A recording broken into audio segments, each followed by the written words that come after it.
We're at the DC Armory with United Way of National Capital Areas Project Homeless Connect. I think we've got 800 volunteers scheduled to help about 600 people that are in need of various services, whether they're health services, financial services, legal services, personal care services, to facilitate them being in a better space. United Way's heritage has always been about mobilizing everybody who wants to participate in volunteerism and giving, and so this is a real embodiment of the whole spirit of Living United.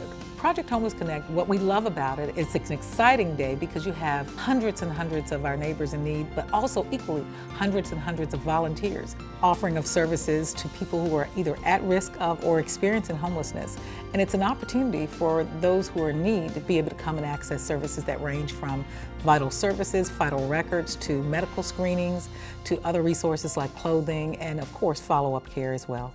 One of our core values of purpose at NCA is ownership, and what that means is understanding the communities that we work in and really owning our role to help serve them.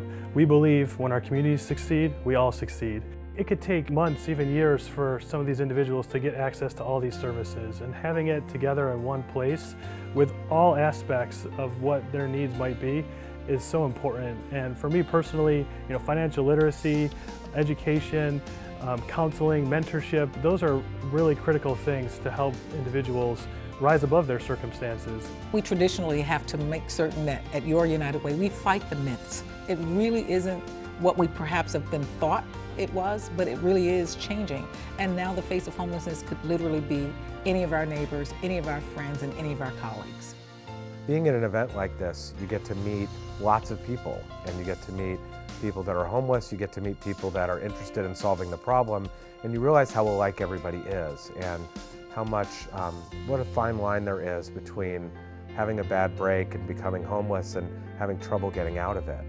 We are a big founder of just supporting the community. Everybody coming out, everybody helping.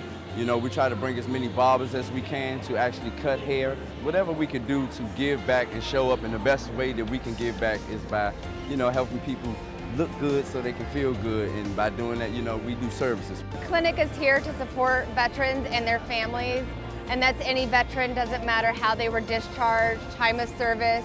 We just want to make sure we're reaching the entire veteran family and providing them mental health services. Life happens, and that doesn't mean that's where the person needs to stay and remain. One of the unique aspects of it is having a volunteer buddy. And that buddy is a one-for-one volunteer versus a community member who may be in need, who walks with them through every service that they may need. I got to meet my new friend Leslie, my participant, and she was able to go through and talk about which services she might want to see. We went around, checked out a bunch of different things. We're gonna go get clothes, get some pizza. I think it's important for individuals that are at risk or experiencing homelessness to have everything in one place. They can come and do everything at once. They don't have to worry about going to a bunch of different locations and trying to find everything for themselves. It's all in one place, and they can really get it all together. You have good people that really wants to do better in the community, that really wants to help themselves, really wants to be positive in the community and the society, but it's hard when they don't have the resources to help themselves get out of the situation that they're in. So I got a lot of information here. I got a whole tons of brochures, flyers, business cards. I mean, that's what I need, resources. I think if you think back to our mission, where we talk about to mobilize the caring power of communities, I can't think of a better way than what's happening here today.